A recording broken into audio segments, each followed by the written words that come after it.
आणि यानंतर बातम्यांचा वेगवान पद्धतीने आढावा घेऊयात। मुख्यमंत्री देवेंद्र फडणवीसांनी भाजपच्या कोकण विभागातील नेते आणि पदाधिकाऱ्यांची बैठक घेत सविस्तर आढावा घेतलाय। या बैठकीमध्ये नेते आणि कार्यकर्त्यांनी आगामी स्थानिक स्वराज्य संस्थेच्या निवडणुका स्वबळावर लढवण्याचा आग्रह केल्याची माहिती समोर आली आहे। महायुती म्हणून नको तर भाजप म्हणूनच निवडणुकीच्या मैदानात उतरू द्या अशी थेट मागणी स्थानिक पदाधिकाऱ्यांनी मुख्यमंत्री फडणवीसांकडे केल्याचं कळतंय। यावरती मुख्यमंत्र्यांनी देखील प्रतिक्रिया दिली आहे। मागणी सगळ्याच पक्षामध्ये होत असते, मागणी होणं साहजिक आहे। युती करून पुढे गेलो तर विरोधकांना स्पेस ठेवता येणार नाही, आपल्याला फायदा होईल असं मुख्यमंत्र्यांनी म्हटलंय। मराठवाड्याच्या आढावा बैठकीमध्ये राष्ट्रवादी नको अशी भूमिका कार्यकर्त्यांनी घेतल्याची चर्चा आहे। त्यामुळे भाजप काय निर्णय घेणार हे पाहणं महत्त्वाचं ठरणार आहे। मागणी नेहमीच होत असते आणि सगळ्या पक्षात होत असते, त्याच्यामुळे अशी मागणी होणं काही वावगं नाही आहे।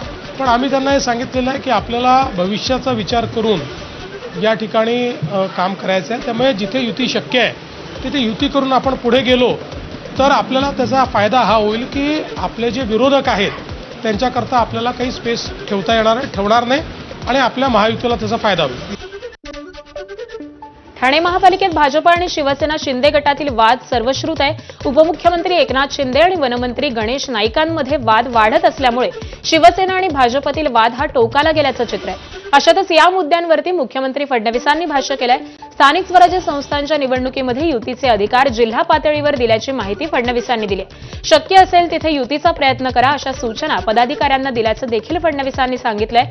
कुठे वेगळे लढलो तरी टोकाची टीका नको असं देखील पदाधिकाऱ्यांना सांगण्यात आल्याची माहिती मुख्यमंत्री फडणवीसांनी दिली आहे।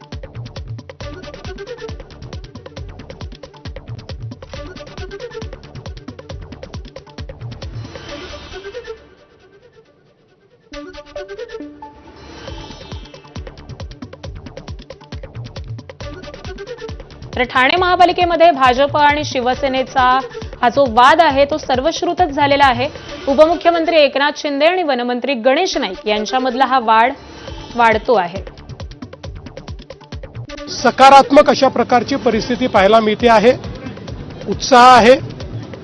युतीच्या संदर्भात देखील आम्ही अगदी स्पष्ट निर्देश दिले आहेत की त्याचे अधिकार आम्ही हे सगळे खाली आमच्या जिल्ह्यांना दिलेले आहेत आणि सांगितलं आहे की जिथे शक्य असेल त्या प्रत्येक ठिकाणी युतीचाच प्रयत्न केला पाहिजे। आणि यानंतर आताची एक ब्रेकिंग बातमी